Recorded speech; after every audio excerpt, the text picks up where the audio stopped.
dakila ang pag-ibig ng Panginoon sa atin. Amen? Amen. Kaya po, patuloy natin papurihan ng Diyos na buhay. Praise God. Sige po, patuloy tayong tumayo. Ituloy natin ang pagpupuri sa ating Diyos na buhay. Sige po, itaas natin ang ating mga kamay. Isuko na lahat ng problema mo sa Panginoon. Oh, hallelujah, Jesus. Oh, we praise you, Lord God.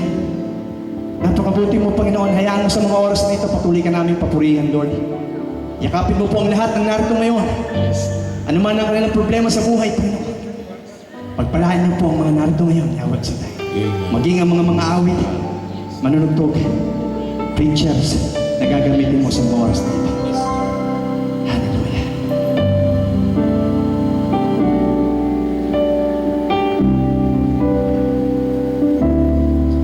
Okay, dakila ng pag-ibig mo,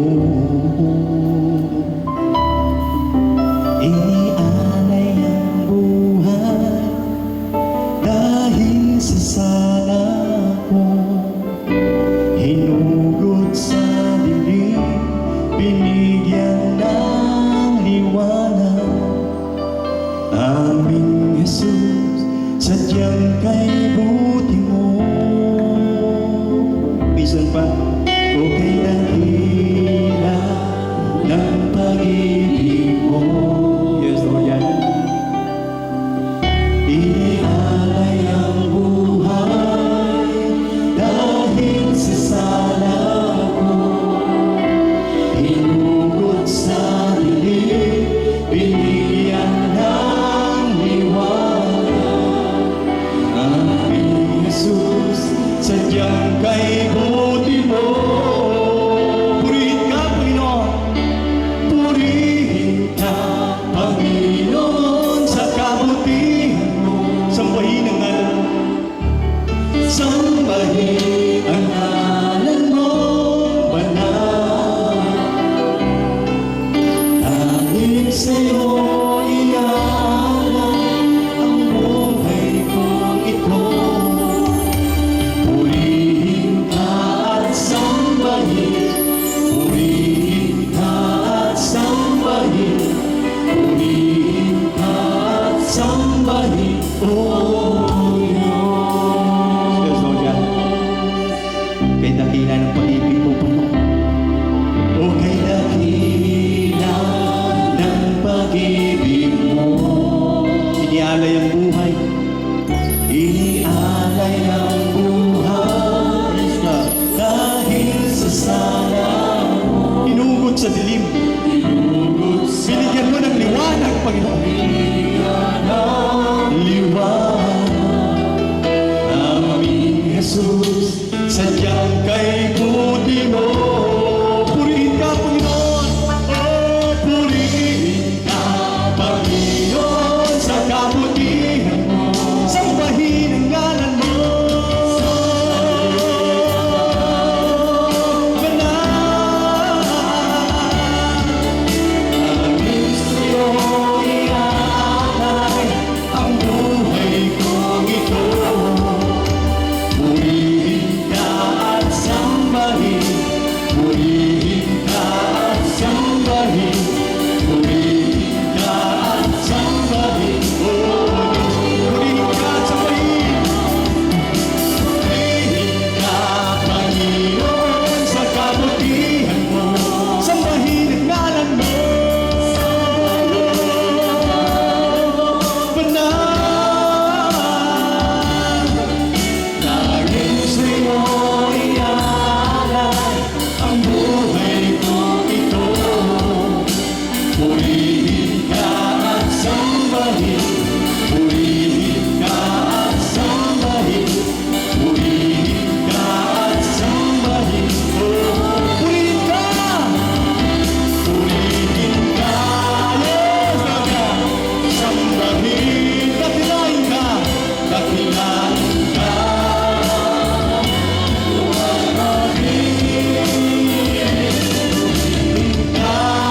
Sambahin,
Bless the Lord.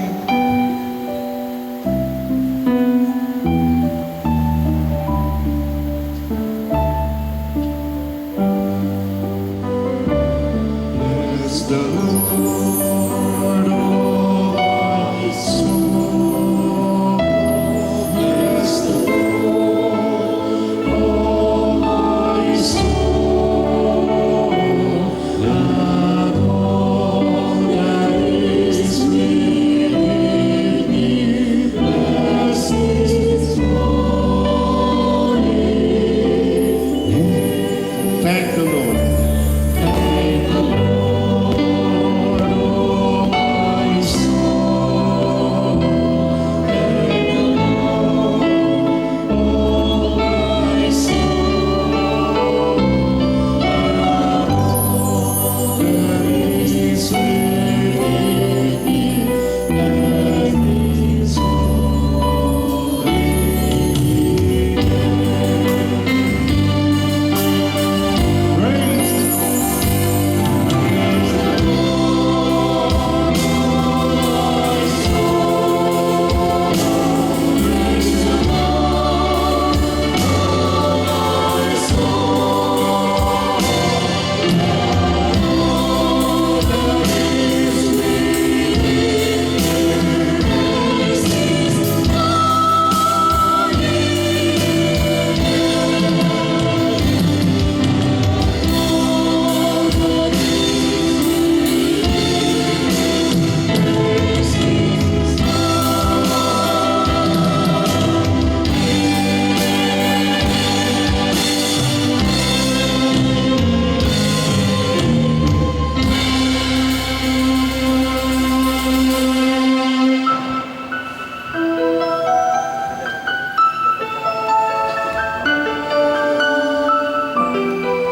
glorify you. We magnify you. We acknowledge you. We welcome you, Holy Spirit. Hallelujah. Thank you, God. Sa ngalan ng Ama, at ng Anak, at ng Espiritu Santo. Amen. Kapuri-puri at kahanga-hanga ka, O Diyos. Wala kang katulad, di ka nagbabago. Ikaw ang makapangyarihan at di nagkukulang sa aming mga pangangailangan. Ikaw ang Diyos na nagsusuklay ng lahat ng aming lakas, buhay, at mga pangangailangan sa araw-araw. Diyos, dalangin namin na sa hapong ito, sa kanilang pasasalamat, sa kanilang anibersaryo, nawa mo'y ikaw ang siyang patuloy na kumilos ng may kalakasan. Lahat po ng mga may sakit na nandito'y pagalingin sa pangalan ni Jesus. Ang lahat, Panginoon, ng aming mga kahilingan ay tugunin sa pangalan ni Jesus Kristo. At tumaasa kami, Panginoon, na ikaw ang siyang mangungusap sa amin. Diyos, gamitin mo ang lingkod mo mightily, boldly, and powerfully. Kasama, Panginoon, ang iyong mga awit. At Diyos, punuin mo po ng iyong kaluwalhatian ng lugar na ito at maranasan ka po namin, Ama. Dalangin ko kung sundan mo ng iyong himalat at kababalaghan ang misahing ating pagsasalunan. Sa pangalan ni Jesus, sa kanan ng Ama, ng Anak at ng Espiritu Santo, ating purihin ang Panginoon.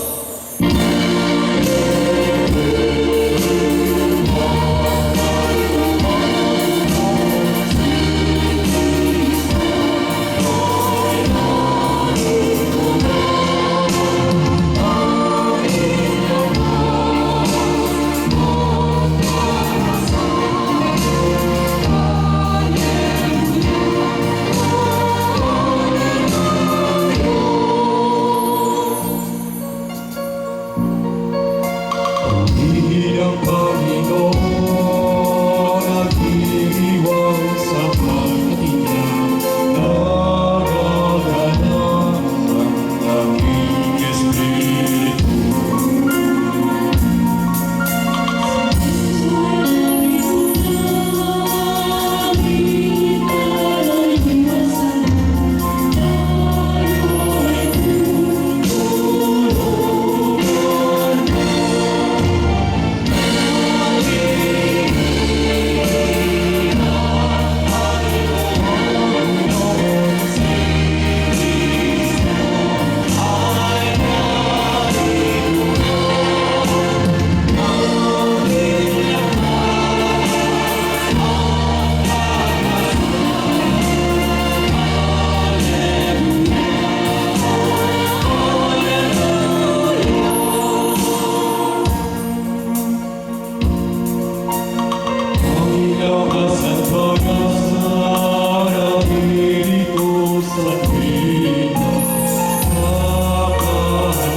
ibigay po natin yung pinaka-the best sa ating Panginoon. Ang sabi ko po ay yung pinaka-the best sa ating Diyos na papuri, parangal, palakpak ng malakas sa Diyos. At sabihin natin, welcome! Ilakas natin, welcome! Holy Spirit, take over. Amen. The gospel is taken from John chapter 14, from verse 15 to 21. This is healing through the power of the Holy Spirit. Sabi ng banal na kasulatan, kung iniibig ninyo ako, tutuparin ninyo ang aking mga utos. Dadalangin ako sa Ama upang kayo'y bigyan niya ng isa pang patnubay na magiging kasama ninyo magpakailanman. Siya ang Espiritu ng katotohanan na hindi matanggap ng sanlibutan sapagkat siya ay hindi nakikilala ni nakikita ng sanlibutan, ngunit nakikilala niyo siya sapagkat siya'y nasa inyo at siya'y nananatili sa inyo. Hindi ko kayo iiwang mga ulila. Babalik ako sa inyo kaunting panahon na lamang at hindi na ako makikita ng sanlibutang ito. Ngunit ako'y makikita ninyo sapagkat buhay ako. Mabubuhay rin kayo sa araw na iyon, ay malalaman ninyong ako'y nasa Ama at kayo naman ay nasa akin at ako'y nasa inyo. Ang tumatanggap sa mga utos ko at tumutupad sa mga ito ang siyang umiibig sa akin, at ang umiibig sa akin ay iibigin ng aking Ama. Iibigin ko rin siya at ako'y lubusang magpapakilala sa Kanya. Mga kapatid, ang mabuting balita ng ating kaligtasan. Taas ang mga kamay.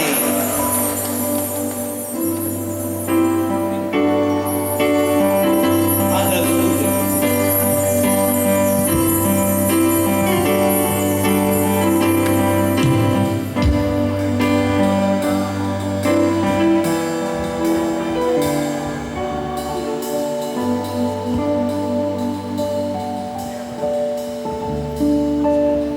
Holy Spirit, Thou art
57? 27.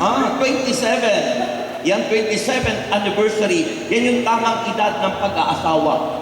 27 years old. Di ba? Tamang edad ng pag-aasawa is 27. Yun. Mabiyayang pag... Yan. Kaya po, palakpakan natin ang Panginoon. Dahil sa kakapusan ng oras, kaya maiksi lang yung ating inawit, kasi alam ko kung limitado yung oras natin, kailangan po yung mensahe ng Diyos ay marinig po natin. May topic is about healing through the power of the Holy Spirit. Sino sa inyo ang gustong gumaling? Halata pong may sakit yung inyong sigaw. Gusto niyong gumaling? Ayan. So, healing through the power of the Holy Spirit. Amen. Alam naman po natin, ang Espiritu Santo ay napakahalagang iniwan sa atin ng Diyos. He is the third person of the Trinity. The word Trinity, hindi po mababasa sa Biblia. Pero nandun po yung Trinity, yung tatlong persona, doon sa baptism ni Jesus, at maging yun sa Great Commissioning ni Christ, nandoon yung sinabi ni Jesus, baptizing them in the name of the Father, and of the Son, and of the Holy Spirit. Binanggit ang tatlong pangalan na napakahalaga. Kaya po, ang Holy Spirit is the third person of the Trinity na alam ko pong siya ay kasama natin. Ang pangako ng Diyos, yan, gusto nyo nang umupo na po yung mga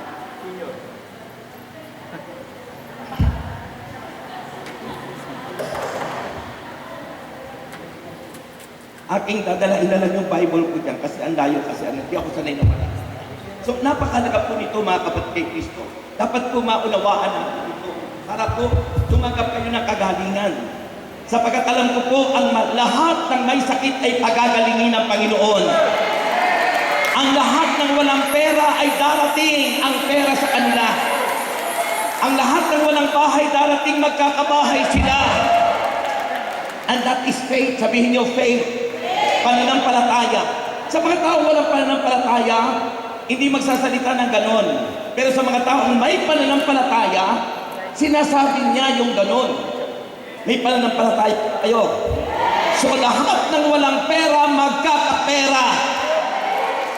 Lahat ng bahay, magkakabahay na.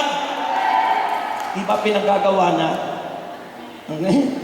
Lahat ng mga hinihiling nyo sa Kanya, Kanyang ibibigay sa ngalan ni Jesus. Amen! Amen! Mga kapatid, healing through the power of the Holy Spirit. That ministry of the Spirit. Ang Espiritu Santo, ang siyang presensya ng Diyos sa atin. Siya yung iniwan sa atin ng Panginoon. Sabi ng Panginoon Jesus, sabi ng Diyos sa verse 16, dadalangin ako sa Ama upang kayo'y bigyan niya ng isa pang patnubay, another counselor. Pag sinabing another, bakit sino ba yung una? Si Kristo po. Yung unang counselor natin. Wala akong kausap. Si Kristo po. Yung unang ibinigay sa atin ng Ama. At pagkatapos ni Kristong gawin ang kanyang misyon, ang kanyang ministry, to save mankind.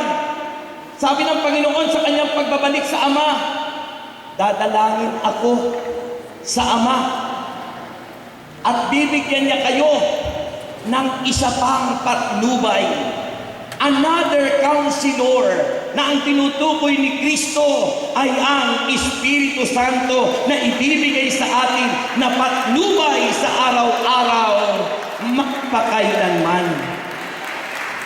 Amen? Sabi ng banal na kasulatan, remember this, my dear, just fix your eyes on me. Dito kayo tumingin. Huwag kayong kukurap. Dito kayo tumingin sa unahan. Dahil po ang nagsasalita ng salita ng Diyos ay instrumento ng Diyos. Ha? Sabi ng banal na kasulatan, yung mga nagpapahayag ng salita ng Diyos, sila ay mga mouthpiece. Pag sinabing mouthpiece, labi ng Diyos. nagpapahalaga ng Diyos. At alam naman po natin, ang salita ng Diyos ay espiritu at buhay. The Spirit of God is alive, active. Spirit is alive, purihin ng Diyos. Amen? Kaya nga po, napakahalaga niyan, patnubay. Patnubay. Ang sabi ng Bible, the Holy Spirit is the secret agent of God. Bakit po? Siya yung nakasubaybay sa akin.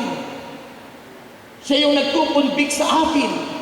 The ministry of the Holy Spirit is the ministry of conviction. Ano po bang ibig sabihin ng conviction? Hindi gamba yun? Yung bang ikaw ay tinatouch niya. Yung mayroong tinig na nangungusap sa iyo through your conscience. Na yung konsensya mo ay nangungusap sa pamamagitan ng Espiritu Santo. Kapag may ginawa kang di tama, kapag may ginawa kang mali, kapag may ginawa kang labag sa kalooban ng Diyos, kikilos ang Espiritu ng Diyos para tayong lahat ay i-convict. And remember this. Remember this. Remember this. Andiyan po pala si Kuya Mot-Motan. Kanya po, ayaw niyang maganda. Okay. Remember this. Without conviction, that is the ministry of the Holy Spirit. Ang ibig sabihin ng ministry, kilos ng Espiritu. Ministry, it means service. Service. So, ang Espiritu Santo'y kumikilos sa atin. Araw-araw, minuminuto, at alam niya, nalalaman niya yung ginagawa natin kung mali ba o tama. At kapag mali ang ginagawa natin, doon papasok yung tinatawag na ministry of conviction.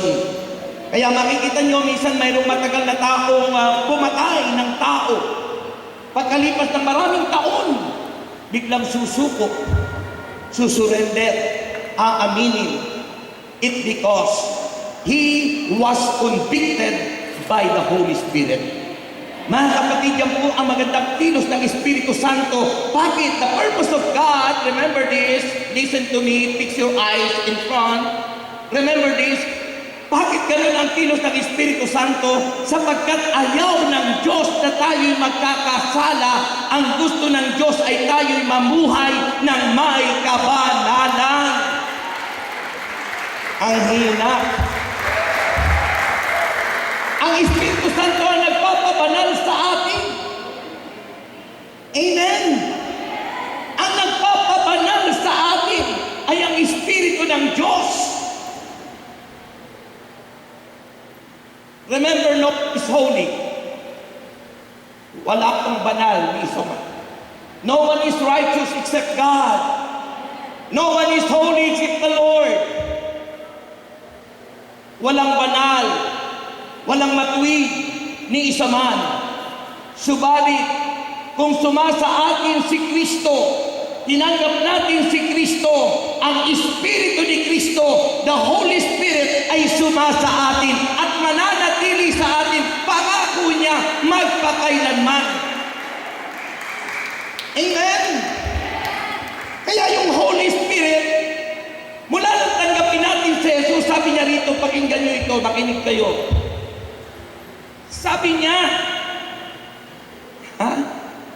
siya ang Espiritu ng katotohanan.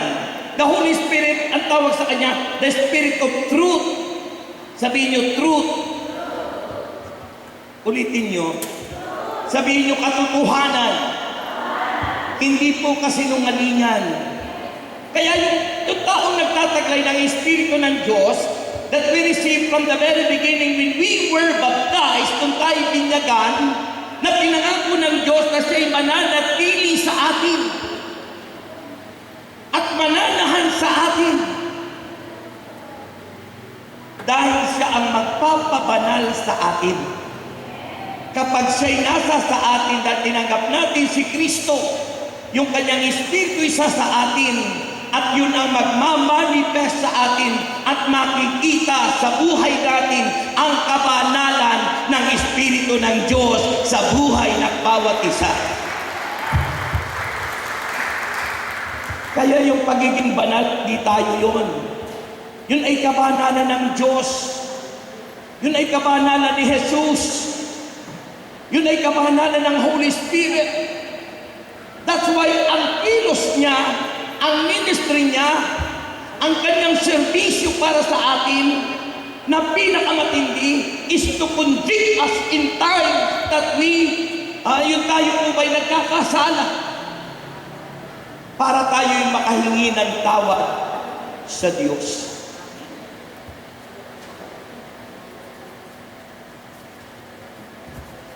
Ay, nakita tayong tao, sabi lang po, ano? Ito lang nga po yung tao rito, ay parang ito lang yung umimin, ano? May tao po ba? May tao. Sabi niyo, amen. So, tandaan yun mga kapatid. Ha? Sabi ng Panginoon, pakinggan niyo ito. Alam niyo, kung nasa sa atin ang Espiritu Santo, ang manifestation niya, first, pakinggan niyo, the first manifestation of the Holy Spirit in us, Galatians chapter 5, verse 22. Sa atin ang the fruit of the Spirit is love. Pag-ibig. Sabi ng Bible, pakinggan niyo ito. Kung iniibig ninyo ako, tutuparin ninyo ang aking mga utos. Ang mga tao umiibig sa Diyos ay tumutupad ng kanyang mga utos. Amen. Kapag di po tayo nakatutupad sa utos ng Diyos, hindi tayo umiibig sa Diyos. Kapag hindi po tayo umiibig, kapag hindi po tayo tumutupad sa kanyang mga utos, sabi po sa parting huli ng Bible, tingnan nyo ito. Sabi ng verse 21, sa ating gospel ngayon, sabi niya, ang tumatanggap sa mga utos ko, ang tumutupad sa mga ito, ang siyang ang umiibig.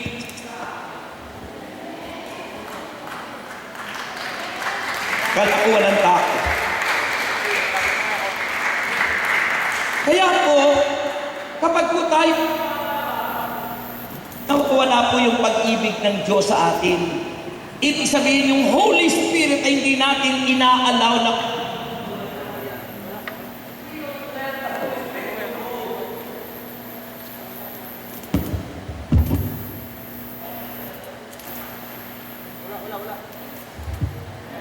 Hello.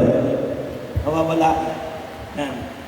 Pag hindi po tayo nagmamahal, ibig sabihin din natin pinahintulutan yung Holy Spirit na kumilos sa atin. Ibig sabihin ang natutupad sa atin yung kalooban natin, sariling kalooban natin. Pero kung yung kalooban ng Diyos, ang sinusunod natin, ang Espiritu ng Diyos ay kikilos sa atin at matututo tayong magmahal at umibig sa ating kapwa at maging sa kaaway natin ay matututunan nating mahalin at ibigin.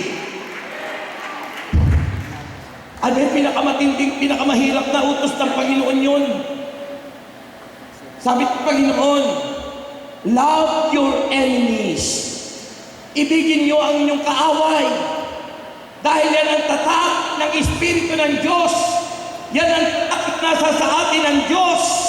Yan ang tatak na ang Diyos ay tinanggap natin sa ating buhay. Kung tayo natututong umibig at magmahal sa sino man maging sa ating mga kaaway. Purihin si Jesus. Amen?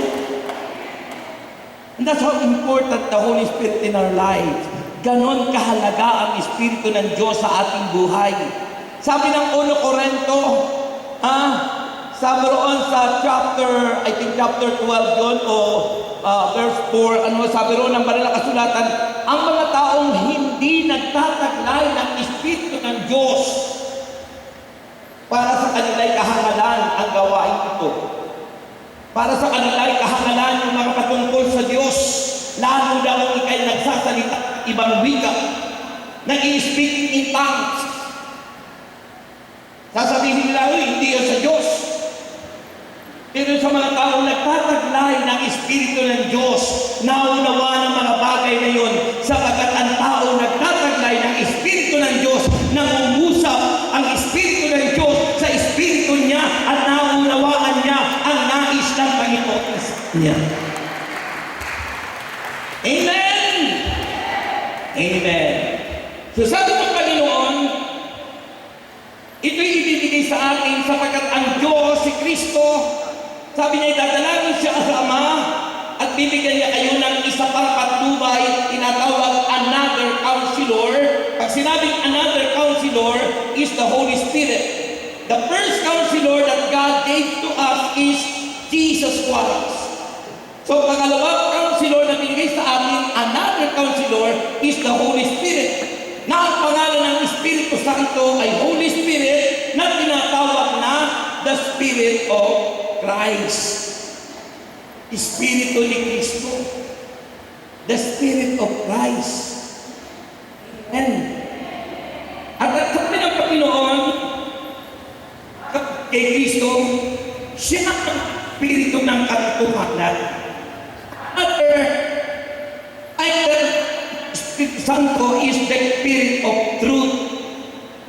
Espiritu ng katotohanan. Ang balikran mo ng Espiritu ng katotohanan ay Espiritu ng kasinungalingan.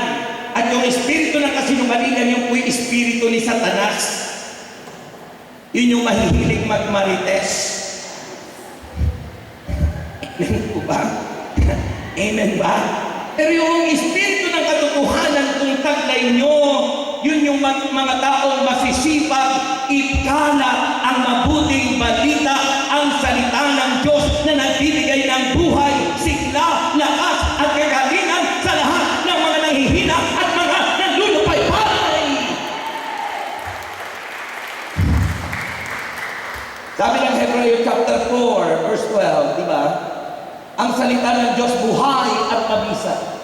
Kagaya ng tabak na tigabilay talim at tumatago sa mga kasukasan, sa mga buto, at sa mga utak. May utak po ba tayo? May utak po ba kayo? Sino sa inyo may utak? Taas ang kamay. May utak po. May utak po tayo. Yan. Yung may utak, nag-iisip ng mabuti. Ano? Pero yung mga walang na sinasabi ng mundo, yung mga taong walang utak na sinasabi ng mundo, yung mga isip talangka. Alam mo yung isip talangka? Ha? Yung mga taong ayaw na malalamangan. Iba yung talangka pag nilagay mo sa balde, sa timba, nagkukumpul-kumpul yan, yung umaakyat hahataking pababa. Ang isip talangka. Yung isip na mula sa Diyos, sabi naman nakasulatan, tandaan nyo, ang nagtataglay ng Espiritu ng Diyos, nasa sa kanila ang isipan ng Diyos. Nasa sa kanila ang isipan ng Diyos. Kaya ang kanilang isipan ay mabuti.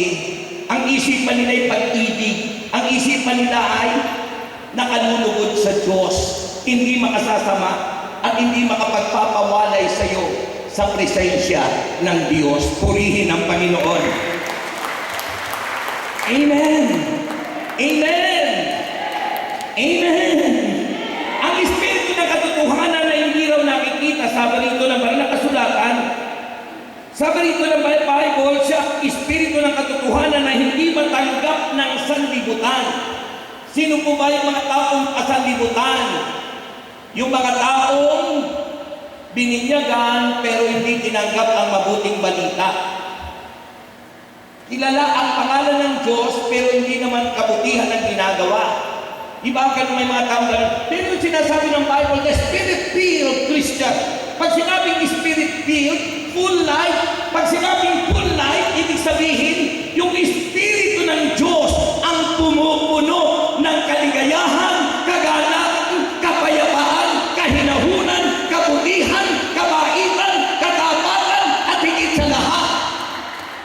pagpipigil sa sarili. You are fit. You are full life. Parang si Blessed Virgin Mary. Bukod kang pinagpala sa babaeng lahat. You are full of grace. Blessed are you. Full of grace. Punong-puno ka ng biyaya ng Diyos. Amen? So tandaan niyo po yun. Ganun ang taong nagtataglay ng Espiritu ng Diyos. Nagtataglay ng Espiritu. Nagtataglay ba kayo ng Espiritu ng Diyos? Sino sa inyo ang nagtataglay ng Espiritu ng Diyos? Ba't yung iba'y nahihiya? Nahihiya ba kayong magtaas ng kamay at ipagmalaki nyo ang Espiritu ng Diyos ay nasa sa inyo? O baka naman ang gusto nyo Espiritu ng Diablo ang itaas nyo? Ha? Sino sa inyo ang nagtataglay ng Espiritu ng Diyos? Tuwang-tuwa ang Holy Spirit niyan. Pero yung ayaw ng Espiritu ng Diyos, ang sa kanila, Espiritu ni Satanas. Kaya mahalaga yung Espiritu ng Diyos. At remember, itong pinapaalala ko sa inyo, it was already given to us. It was already in us. Nasa sa atin na. When, Brother Rex? Kailan, Brother Rex? When we were baptized. Nung ika'y binyagan. Nung ika'y binyagan. You received that power. You receive that anointing. Because the anointing is the Holy Spirit Himself. But many Christians don't let to move the Holy Spirit in their lives. Maraming Kristiyanong ayaw pahintulutan na kumilos sa kanilang buhay. Yung Espiritong nasa kanila na. Tinanggap na nila. Pero ayaw nilang pahintulutan. Bakit? Ang naghahari sa maraming tao ay pride. Kataasan, kayabangan, pride. The center of their heart is pride. Instead, the center of their heart is Jesus. Ba't ganyan, tatay, ang tingin mo sa akin? Ano po? Ay, Lord! Humihin ang Diyos.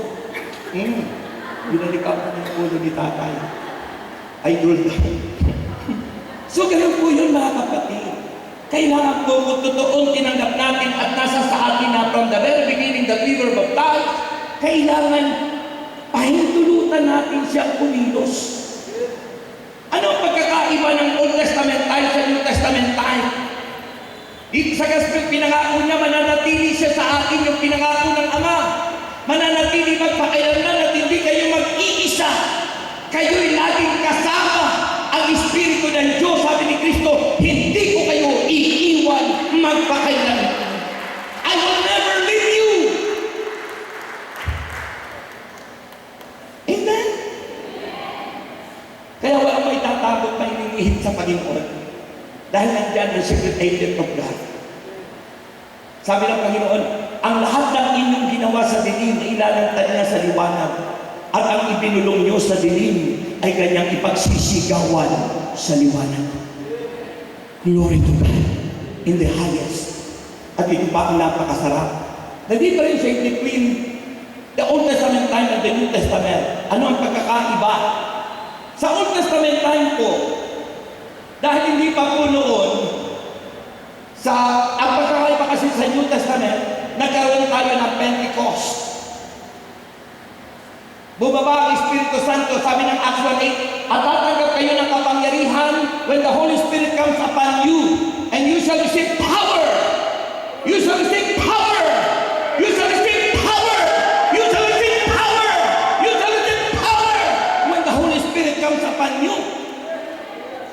Afterwards, once you let the Holy Spirit that you received already from the very beginning that you were baptized, you have that power. You have that power. You have that power in you. At sabi ng banal na kasulatan, Mark chapter 15 o Mark chapter 16, from verse 15, the following verses. At silang lahat na nabautismuhan at sumampalataya ay maliligtas. Ngunit ang hindi sumampalataya ay parurusahan. Ang mga sumasampalataya ay magtataglay ng ganito anyang Tanda, hindi matanda. Tanda, hindi matanda. Magtatagli kayo ng ganitong tanda ng kapangyarihan. Sabi ng Panginoon, sa pangalan ni Jesus, makapagpapalayas kayo ng mga demonyo. You can cast out demon spirit. Makapagpapalayas kayo ng mga demonyo. Magsasalita kayo ng ibang wika. The speaking of tongues, the language of the Holy Spirit. Magsasalita niya kayo ng ibang wika. Dumamagman niya kayo ng ahas, that symbol of Satan. Ibig sabihin, hindi kayo magagalaw ni Satanas. Because the Holy Spirit, ang tatak ng Diyos sa atin, hindi tatak ni Satanas, kundi tatak ni El Shaddai sa buhay natin. At ang sabi ng Panginoon, at ang sino mang mapatungan ng inyong mga kamay na may sakit ay gagaling. Gagaling. Sino mang mapatungan ng inyong mga kamay na mga may sakit ay gagaling sa ngalan ni Jesus. Yung po, sabihin kapag ang Espiritu Santo'y nasa sa atin. Amen? Kanya lang yung mga mananampalataya, they are weak. Bakit mahina? Sapagkat ayaw nilang pahintulutan yung Espiritu ng Diyos sa kanilang buhay. Kaya mga kapatid, sapagkat wala ng oras, ito ang pinaka-final word. Remember this. At ang lahat ng may sakit, nais ko kung pupunta rin sa pag-iunahan lahat ng sakit. Yung may sakit lang ha, pag pumunta ka rito wala kang sakit, magkakasakit ka. Ang pupunta lang po sa unahan yung may